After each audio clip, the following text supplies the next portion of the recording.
Party തിരിഞ്ഞോ എന്ന ചോദ്യത്തിന് party തിരിഞ്ഞു എന്ന് തന്നെയാണ് എൻ്റെ അഭിപ്രായം. എന്നാൽ ഞാനത് മറ്റൊരർത്ഥത്തിലാണ് മനസ്സിലാക്കുന്നത്. പാർട്ടിയെ പിണറായി തിരിച്ചു എന്നതാണ് വസ്തുത. പാർട്ടിയെ പിണറായി തിരിക്കുകയാണ് ചെയ്തത്. അതായത് ഈ തുടർച്ചയായിട്ട് വാർത്താസമ്മേളനങ്ങൾ നടത്തിക്കൊണ്ടിരിക്കുകയായിരുന്നല്ലോ പി വി അൻവർ. ആദ്യത്തെ 2-3 ദിവസം ദീർഘമായ വാർത്താസമ്മേളനങ്ങളാണ് അദ്ദേഹം നടത്തിയത്. അതിനുശേഷം അദ്ദേഹം മുഖ്യമന്ത്രിയെ കാണുന്നു, പരാതി കൊടുക്കുന്നു, വീണ്ടും മാധ്യമങ്ങളിൽ വന്നിരുന്ന് സംസാരിക്കുന്നു. നമ്മൾ തന്നെ ഈ ഫ്ലോറിൽ നിന്ന് എത്ര തവണയാണ് പി വി അൻവറുമായിട്ട് സംഭാഷണങ്ങളിൽ ഏർപ്പെട്ടിട്ടുള്ളത്. അപ്പോൾ തുടർച്ചയായി പി വി അൻവർ സർക്കാരിനെ പ്രതിസന്ധിയിലാക്കുന്ന ആരോപണങ്ങൾ നിരന്തരം ഉന്നയിച്ചപ്പോഴൊന്നും പാർട്ടി ഇങ്ങനൊരു സ്റ്റേറ്റ്മെൻറ്റ് ഇറക്കിയിട്ടില്ലല്ലോ. എന്നാൽ ഇന്നലെ മുഖ്യമന്ത്രി സംസാരിച്ചതിന് ശേഷമാണല്ലോ ഈ സ്റ്റേറ്റ്മെൻറ്റ് ഇറങ്ങുന്നത്. അതിൻ്റെ കാരണം ഞാൻ പറയാം. ഒരു ചോദ്യമുണ്ട്. ഭരണകക്ഷി MLA തുടർച്ചയായി സർക്കാരിനെതിരെ പറയുന്നത് ശരിയാണോ എന്നാണ് ഇന്നലത്തെ ചോദ്യം. ഭരണകക്ഷിയിൽപ്പെട്ടൊരു MLA സർക്കാരിനെതിരായി പറയുന്നത്, തുടർച്ചയായി പറയുന്നത് ശരിയാണോ എന്ന് ചോദിക്കുന്നു. അവിടെയാണ് ആ വാർത്താ സമ്മേളനത്തിൻ്റെ ടേണിംഗ് പോയിൻ്റായിട്ട് ഞാൻ മനസ്സിലാക്കുന്നത്. അതിന് CM കൊടുക്കുന്നൊരു മറുപടിയുണ്ട്.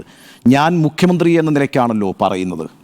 പിന്നെ മറ്റേ ഭാഗം പാർട്ടിക്കാര്യം അത് ഞാൻ പറയണമെങ്കിൽ പറയാൻ തയ്യാറാണ്. എന്താണ്? മുഖ്യമന്ത്രി എന്ന നിലയ്ക്കായി ഈ വാർത്താ സമ്മേളനം. പിന്നെ മറ്റേ ഭാഗം അത് പാർട്ടിക്കാര്യമാണ്, അത് പറയണമെങ്കിൽ ഞാൻ പറയാൻ തയ്യാറാണ്. അത് മുഖ്യമന്ത്രി എന്ന നിലയ്ക്ക് പറയുന്നതല്ല കേട്ടോ. സാധാരണ നിലയ്ക്ക് ഞാനല്ല അത് പറയേണ്ടത്. പക്ഷേ നിങ്ങൾ നിർബന്ധിക്കുന്നത് കൊണ്ട് ഞാൻ പറയാം. ഞാനൊരു കമ്മ്യൂണിസ്റ്റുകാരൻ കൂടിയാണല്ലോ, അതുകൊണ്ട് ഞാൻ പറയുകയാണ്. അപ്പോൾ മുഖ്യമന്ത്രി എന്ന പൊസിഷനിൽ നിന്ന് ഡിറ്റാച്ച് ചെയ്തു. പിന്നെ ഞാനൊരു കമ്മ്യൂണിസ്റ്റുകാരനാണല്ലോ, അതുകൊണ്ട് ഞാൻ പറയുന്നു എന്ന് പറഞ്ഞാൽ ആരാണ് ഈ പിണറായി വിജയൻ എന്ന് പറഞ്ഞ കമ്മ്യൂണിസ്റ്റുകാരൻ? ഇന്ന് ഇന്ത്യൻ കമ്മ്യൂണിസ്റ്റ് പ്രസ്ഥാനത്തിൽ ഏറ്റവും മുതിർന്ന പോളിറ്റ് ബ്യൂറോ അംഗമാണ്, ഏറ്റവും സീനിയർ മോസ്റ്റ് പോളിറ്റ് ബ്യൂറോ അംഗമാണ്. ഇന്ന് ഇന്ത്യയിൽ കമ്മ്യൂണിസ്റ്റുകാർക്ക് പറയാനുള്ള ഏക മുഖ്യമന്ത്രിയാണ് പിണറായി വിജയൻ. 17 വർഷം പാർട്ടി സെക്രട്ടറി ആയിട്ടും 8 വർഷം മുഖ്യമന്ത്രിയായിട്ടും ഇരുന്ന ആളാണ് പിണറായി വിജയൻ. പിണറായി വിജയൻ്റെ ഒപ്പത്തിനോ അതിന് മുകളിലോ ഒരു നേതാവും CPM ലില്ല.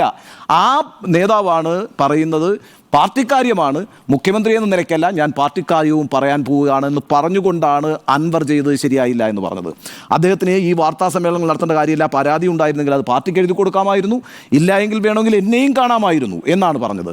അപ്പോൾ അത് കൃത്യമായ നിർദ്ദേശം അൻവറിനല്ല, മറിച്ച് ഈ അൻവറിൻ്റെ ആരോപണങ്ങൾ ഗുരുതരമാണ്, അത് അന്വേഷിക്കണമെന്ന് ആദ്യം പറഞ്ഞ ആരാ? MV ഗോവിന്ദ മാസ്റ്ററാണ് വാർത്താ സമ്മേളനം നടത്തി പറഞ്ഞത്.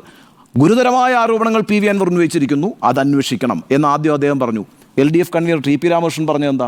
ഗുരുതരമായ ആരോപണങ്ങളാണ് അന്വേഷിക്കണം എന്ന് പറഞ്ഞു.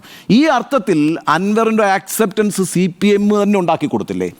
LDF കൺവീനർ ഉണ്ടാക്കുന്നത് വഴി LDF ഉണ്ടാക്കി കൊടുത്തില്ലേ? LDFിലെ ഘടകകക്ഷികളെല്ലാം ഊഴം വെച്ചതെന്ന് പറയായിരുന്നു അൻവറിൻ്റെ ആരോപണങ്ങൾ ഗുരുതരമാണ്, അന്വേഷിക്കണം എന്ന്. അതിനൊക്കെ ഒറ്റയടിക്കാണ് ഇന്നലെ മുഖ്യമന്ത്രി പിണറായി വിജയൻ മറുപടി പറഞ്ഞിരിക്കുന്നത്. ഈ പാർട്ടിക്കുണ്ടല്ലോ ഇങ്ങനൊരു പ്രസ്താവനയിൽ ഇറക്കാതിരിക്കാൻ കഴിയില്ല. കാരണം അങ്ങനൊരു സന്ദേശമാണ് പിണറായി വിജയൻ പാർട്ടിക്ക് നൽകിയത്. ഇനി P ശശിയുടെ കാര്യത്തിൽ വരാം. P ശശിയിലേക്ക് വരുമ്പോഴാണല്ലോ ഏറ്റവും പ്രധാനപ്പെട്ട ആരോപണം, യഥാർത്ഥത്തിൽ വലിയ രാഷ്ട്രീയ ആരോപണം അദ്ദേഹം ഉന്നയിക്കുന്നത്. P ശശിയെക്കുറിച്ചുള്ള ആരോപണത്തെക്കുറിച്ച് ചോദിക്കുമ്പോൾ എന്താണ് പിണറായി വിജയൻ്റെ മറുപടി? അദ്ദേഹം CPMൻ്റെ സംസ്ഥാന കമ്മിറ്റി അംഗമാണ്, പാർട്ടിയെ പിടിക്കുന്നു. അദ്ദേഹം CPMൻ്റെ സംസ്ഥാന കമ്മിറ്റി അംഗമാണ്. അടുത്ത വരിയാണ് ഏറ്റവും പ്രധാനം. പാർട്ടി നിയോഗിച്ചെൻ്റെ ഓഫീസിൽ പൊളിറ്റിക്കൽ സെക്രട്ടറിയായി അദ്ദേഹം പ്രവർത്തിക്കുകയാണ്. ആരാണ് നിയോഗിച്ചത്? പാർട്ടി നിയോഗിച്ചിരിക്കുകയാണ്. ശശിക്കെതിരെ ആരോപണമുണ്ടെങ്കിൽ എഴുതട്ടെ, അതും അന്വേഷിക്കാം. ഇങ്ങനെയാണല്ലോ നേതാക്കൾ പറഞ്ഞുകൊണ്ടിരുന്നത്. ശശിക്കെതിരെ ആരോപണമുണ്ടോ? എഴുതരൂ, ഉടനെ അന്വേഷിക്കാം. ഈ നിലപാടെടുത്തവരോടാണ് പറയുന്നത് പാർട്ടി നിയോഗിച്ച് എൻ്റെ ഓഫീസിൽ പൊളിറ്റിക്കൽ സെക്രട്ടറിയായി അദ്ദേഹം പ്രവർത്തിക്കുകയാണ്. മാതൃകാപരമായ പ്രവർത്തനമാണ് അദ്ദേഹം നടത്തിക്കൊണ്ടിരിക്കുന്നത്. ഈ സർക്കാരിന് നിയമപ്രകാരം എടുക്കാൻ കഴിയുന്ന നടപടി മാത്രം എടുക്കുന്നതിനാണ് അദ്ദേഹം അവിടെ ഇരിക്കുന്നത്. നിയമപ്രകാരമല്ലാത്ത കാര്യങ്ങൾ ആവശ്യപ്പെട്ടാൽ അത് ചെയ്തിട്ടുണ്ടാകില്ല. പാർട്ടിക്ക് കൃത്യമായ മറുപടിയായി. നിങ്ങൾ നിയോഗിച്ച് ഇങ്ങോട്ടേക്ക് വെച്ചിരിക്കുന്ന ആളാണ് എൻ്റെ പൊളിറ്റിക്കൽ സെക്രട്ടറി, അയാൾ നിയമപ്രകാരം മാത്രം പ്രവർത്തിക്കുന്ന ഒരാളാണ്. അങ്ങനെ നിയമവിരുദ്ധമായി എന്തെങ്കിലും വന്ന് ചോദിച്ചിട്ടുണ്ടെങ്കിൽ അതൊന്നും ചെയ്തു കൊടുത്തിട്ടുണ്ടാവില്ല. അടുത്തൊരു വരി കൂടിയുണ്ട്. അതിൻ്റെ അടിസ്ഥാനത്തിൽ ആരോപണങ്ങൾ ഉന്നയിച്ച് ഇങ്ങോട്ട് വന്നാൽ നടപടി എടുക്കാനും കഴിയില്ല. അതിനെയൊക്കെ ഞാൻ അവജ്ഞയോടെ തള്ളിക്കളയുന്നു. അപ്പോൾ കൃത്യമായിട്ടാണ് പിണറായി വിജയൻ ഇന്നലെ അദ്ദേഹത്തിൻ്റെ നിലപാട് വ്യക്തമാക്കിയിരിക്കുന്നത്. അത് പാർട്ടിക്ക് ശക്തമായി കൊടുത്തിരിക്കുന്ന സന്ദേശമാണ്. ആ സന്ദേശത്തിൻ്റെ അടിസ്ഥാനത്തിലാണെന്നേ ഇന്ന് A വിജയരാഘവൻ മുതൽ A റഹീം വരെയുള്ള ആളുകൾ നിരന്നു നിന്നിട്ട് ആ പ്രസ്താവനയെ ഉയർത്തിപ്പിടിക്കുകയും അത് പരമാവധി പ്രചരിപ്പിക്കുകയും ഇനിയിപ്പോൾ അൻവറിനെ പിന്തുണയ്ക്കേണ്ട എന്ന് പറയുകയും ചെയ്ത്. എന്ന് മാത്രമല്ല, ഒരു കാര്യം കൂടി ചോദിച്ചിരുന്നു. ഈ ഇടതുപക്ഷ യാത്രികനാണല്ലോ, സ്വതന്ത്ര MLA ആണല്ലോ, അദ്ദേഹത്തിനെതിരെ നടപടികൾ വല്ലതും ഉണ്ടോ എന്നുള്ള ചോദ്യം വരുമ്പോഴുണ്ടല്ലോ ഒരു ചിരിയോടുകൂടി പിണറായി വിജയൻ പറയുന്നത് എന്താണെന്നറിയോ? ഗവർണർ ഒരു കത്ത് തന്നിട്ടുണ്ട് എന്നാണ് പറയുന്നത്. അതും ഒരു സന്ദേശമാണ്. നിങ്ങളിപ്പോൾ ഗുരുതരമായ ആരോപണങ്ങൾ ഉന്നയിച്ചുകൊണ്ടിരിക്കുന്ന ഒരാളാണ് PV അൻവർ എന്ന് നിരന്ന് നിന്ന് പറയുന്ന ഈ നേതാക്കൾക്കെല്ലാം ഉള്ളൊരു മറുപടി കൂടിയാണ് ഗവർണർ ഒരു കത്ത് തന്നിട്ടുണ്ട്, അതും അന്വേഷിക്കുന്നുണ്ട് എന്നുള്ളത്. അപ്പോൾ ആ അർത്ഥത്തിൽ ഈ ചോദ്യത്തിനുള്ള മറുപടി പിണറായി വിജയൻ യഥാർത്ഥത്തിൽ ഈ പാർട്ടിയെ തിരിച്ചിരിക്കുന്നു. പാർട്ടി ഇങ്ങനെ ഒരു സ്റ്റേറ്റ്മെൻറ്റ് ഇറക്കാൻ നിർബന്ധിതമായിരിക്കുന്നു എന്നാണ്. ഈ പറയുന്ന PV അൻവർ നിശബ്ദത തുടരുമോ ഇല്ലയോ എന്നുള്ളതൊന്നും എന്നെ സംബന്ധിച്ചിടത്തോളം ഉറപ്പിക്കാൻ കഴിയാത്തൊരു കാര്യമാണ്. കാരണം അദ്ദേഹത്തിൻ്റെ ഫേസ്ബുക്ക് പോസ്റ്റിലെ അവസാനത്തെ വരിയായിട്ട് ഞാൻ മനസ്സിലാക്കിയിരിക്കുന്നത് ഈ നിമിഷം മുതൽ താൽക്കാലികമായി പരസ്യ പ്രസ്താവനയിൽ നിന്ന് ഒഴിവാകുന്നു എന്നാണ്. ഈ നിമിഷം മുതൽ താൽക്കാലികമായ പരസ്യ പ്രസ്താവനയിൽ നിന്ന് അദ്ദേഹം ഒഴിവായിരിക്കുന്നു എന്നാണ്. അപ്പോൾ താൽക്കാലിക വെടിനിർത്തലാണിത് എന്ന് PV അൻവർ വ്യക്തമാക്കിയിട്ടുണ്ട്. ചോദ്യത്തിൽ മറുപടി പിണറായി ഈ പാർട്ടിയെ തിരിച്ചു എന്ന് തന്നെയാണ്. എൻ്റെ ഒരു സംശയം, ഈ രണ്ടാമത്തെ പത്രസമ്മേളനം കഴിഞ്ഞപ്പോൾ മുതൽ PV അൻവറിൻ്റെ ഈ ശൈലിയെ പാർട്ടി തള്ളി തുടങ്ങിയില്ലേ ഉണ്ണി ബാലകൃഷ്ണൻ? പാർട്ടി സെക്രട്ടറി തള്ളി, LDF കൺവീനർ തള്ളുന്നതല്ല പ്രശ്നം, എന്തു കൊണ്ടു എന്നുള്ളതാണ്. അല്ല, അതിപ്പോൾ ഞങ്ങൾക്ക് പാർട്ടിക്ക് പരിമിതിയുണ്ട്, നമ്മുടെ പാർട്ടിയുടെ അംഗമല്ല, അയാൾ പുറത്തു നിന്നിട്ട് എന്തൊക്കെയോ വിളിച്ചു പറയുന്നു, അങ്ങനെയല്ല, നിങ്ങൾക്ക് വേണമെങ്കിൽ ഈ CPM-ൻ്റെ പാർലമെൻ്ററി പാർട്ടി അംഗമാണ്, ഇപ്പോൾ ഫോറത്തിൽ ഉന്നയിക്കാം.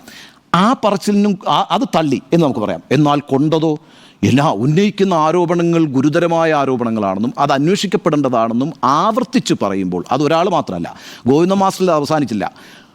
കൺവീനർ പറയുന്നു, TP രാമകൃഷ്ണൻ പറയുന്നു, നിരന്തരം പറഞ്ഞു, ഓരോ ദിവസവും പറഞ്ഞു, ഗുരുതരമായ ആരോപണമാണ്, അന്വേഷിക്കട്ടെ, ശശിക്കെതിരെ എഴുതി തരട്ടെ, നമുക്ക് അന്വേഷിക്കാം.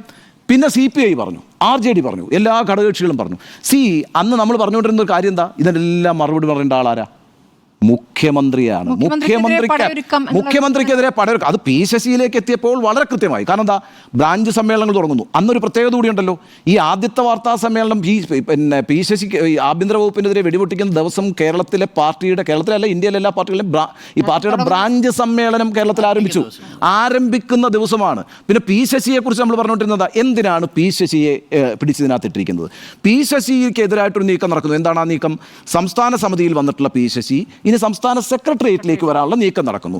അതിനെ എതിർക്കാൻ വേണ്ടിയിട്ടൊരു വിഭാഗം പാർട്ടിയിൽ കോപ്പ് കൂട്ടിക്കൊണ്ടിരിക്കുന്നു. ഞാൻ അന്ന് ഓർക്കുന്നുണ്ട്, അന്നത്തെ ചർച്ചയിൽ ഉയർന്നു വന്നിട്ടുള്ള വേറൊരു വിഷയം കൂടിയുണ്ട്. അതായത് ഈ CKP പത്മനാഭൻ 2 മാസമായിട്ടുണ്ടാവും. 2 മാസം മുമ്പ് കണ്ണൂർ വിഷൻ ഒരു ഇൻ്റർവ്യൂ കൊടുക്കുന്നു. കണ്ണൂർ വിഷൻ ഇൻ്റർവ്യൂ കൊടുത്തിട്ട് P ശശിയെ വീണ്ടും പഴയ ആരോപണങ്ങൾ ആവർത്തിച്ചുകൊണ്ട് P ശശിക്കെതിരെ രംഗത്ത് വരുന്നു. ഇന്നിപ്പോൾ എന്താ, ഈ P ജയരാജൻ വളരെ പെട്ടെന്നാണല്ലോ ഈ പോസ്റ്റ് എടുത്ത് റീപോസ്റ്റ് ചെയ്തത്. അതാണ്. അപ്പം കൃത്യമായും പിണറായി വിജയൻ ഇക്കാര്യത്തിനകത്തൊരു നിലപാടെടുത്തുകൊണ്ട് നിശബ്ദമാക്കി എന്ന് തന്നെയാണ് ഞാൻ വിചാരിക്കുന്നത്. ആ നിശബ്ദമാക്കി കഴിഞ്ഞതിൻ്റെ ഒരു വിജയം കൂടിയാണ് ഇന്ന് CPM ഈ പറഞ്ഞ പ്രസ്താവന ഇറക്കിയിരിക്കുന്നത്. അതിനകത്ത് വേറൊരു കാര്യം, നേരത്തെ അരുണാണോ സ്മൃതിയാണോ പറഞ്ഞതെന്ന് എനിക്കറിയില്ല, ഈ ലോക്കൽ സമ്മേളനങ്ങളും ബ്രാഞ്ച് സമ്മേളനങ്ങളും ഒക്കെ നടക്കുമ്പോൾ പ്രതിനിധികൾക്ക് കൂടിയുള്ളൊരു സന്ദേശമാണ്. വളരെ കൃത്യമായിട്ട് ഇനിയിപ്പോൾ ഈ ചാപ്റ്റർ ഞങ്ങൾ അങ്ങ് ക്ലോസ് ചെയ്തിട്ടുണ്ട്, ഇനി ഇതിൻ്റെ പിന്നാലെ പോയിട്ട് പിന്തുണയ്ക്കാൻ നിൽക്കണ്ട എന്നൊരു സന്ദേശം കൂടി ഈ പ്രസ്താവനയിലൂടെ വരുന്നുണ്ട്.